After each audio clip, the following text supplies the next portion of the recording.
on the edge of thirst nowadays. Summer is hot and unusually humid.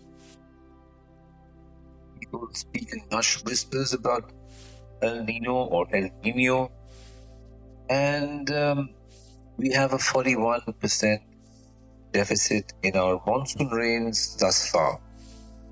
These are, in the legal parlance, acts of God. And unless those acts of God become benign or benevolent, my country is in for a horrible time in the months ahead, or the years ahead. Hello everyone, I am Rajiv Chopra from the Dusty Mike Chronicles. I wish I could say that beautiful monsoon clouds are on the horizon, promising plenitude and showering us with their heavenly beauty, but I am pessimistic. I am a cold weather person. The sultry days we now experience in May and June do not suit me, and I am prone to heat stroke. While I could withstand the dry summers of a few decades back, I suffer in this changing climate. Misery seeks company, and I am not alone. Truth be told, I'd rather be happy and have smiling faces around me.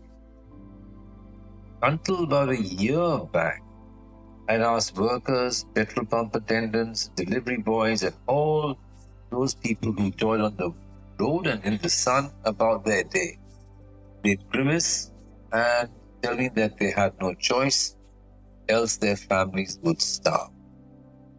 Nowadays, I don't ask them about their day. I don't want to remind them of their misery. Now please read the post I have linked to in the notes to this episode. That will give you more data, more detail. But let me paraphrase a few points.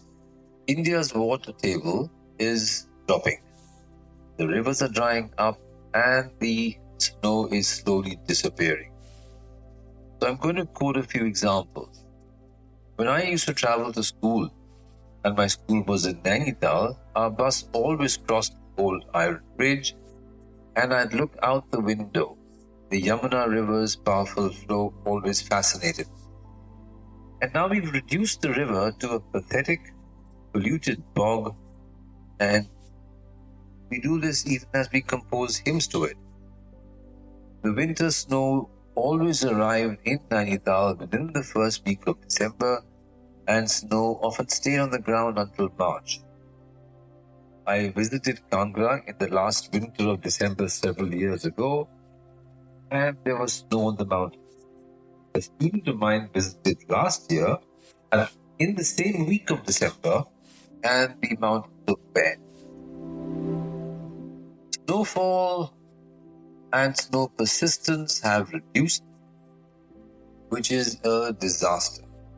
Glaciers are repeating, and if God continues with divine acts that cause the monsoon to fail, I shudder about what lies ahead.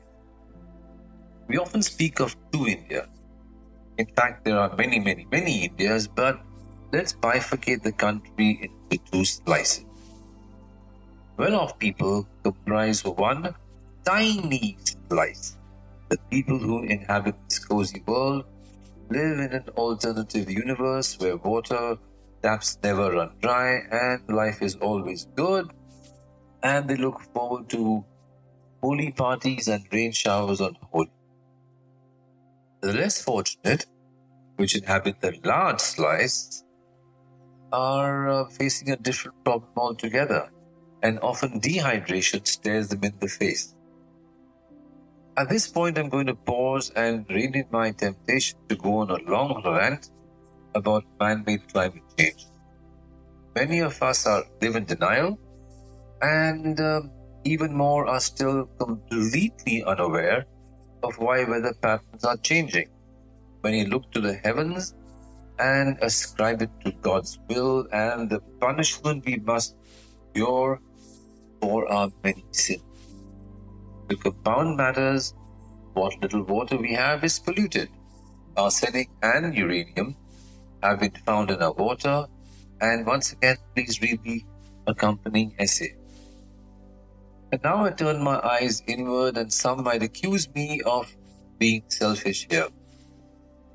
The question I have is, if you are a photographer, filmmaker, or a writer, what material will you create?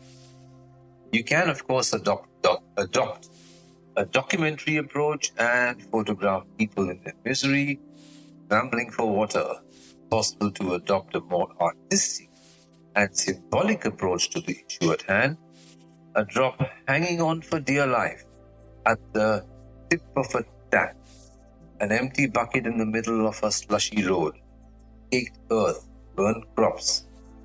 You can photograph the misery artistically without featuring human or other animal. It is possible to photograph the remains of a desiccated animal, or if you are fortunate, you can even photograph a vulture feasting on the dead in the middle of a burned out field.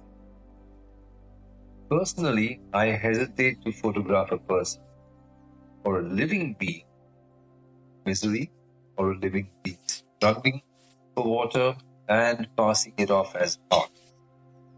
While I have no problem in documenting the fact, I hesitate to create an arty-farty photo of a person or other animal desperately struggling for life and desperately struggling for. Polluted water is horrible, and I have suffered enough from drinking polluted water. Yet, pollution creates strange patterns. Many of us are familiar with a beautiful, almost surreal pattern of oil on water. You look into a polluted, slimy pond and see the patterns that emerge and continuously transform into other patterns and wonder at the artistic possibility. There is beauty in the polluted patterns on the surface of the water, and while you may, I do, photograph such patterns. Never forget that these patterns hide toxic chemicals that kill all life under the surface and will kill you also if you drink it. So, if you want to go up and meet the God that is creating this misery, fill your bottle with this polluted water and drink up. Ganbei, as the Chinese. Now, once I remember I stood on the Shahi Bridge in Jaunpur photographing women washing clothes in the green slime that is the Saryu River. Even as I made the photographs, I wondered about skin disease that probably ravages the skin of their husband and children. And it is ironic that the same Saryu River is the one where the god Ram used to bathe in when he inhabited planet Earth. We are at the end stages of the fall of man. And I don't know what lies ahead, but in the meanwhile, maybe you can create some art without offending one. Creating art, photographing people in their misery, and saying it's art, I don't know. I believe it depends on your ethical line and what you believe is okay, what you believe is not okay. I don't believe it's okay to photograph a dying person or a dying animal and say, this is art. I can document it. I don't know what your approach is. You need to figure that one out for yourself.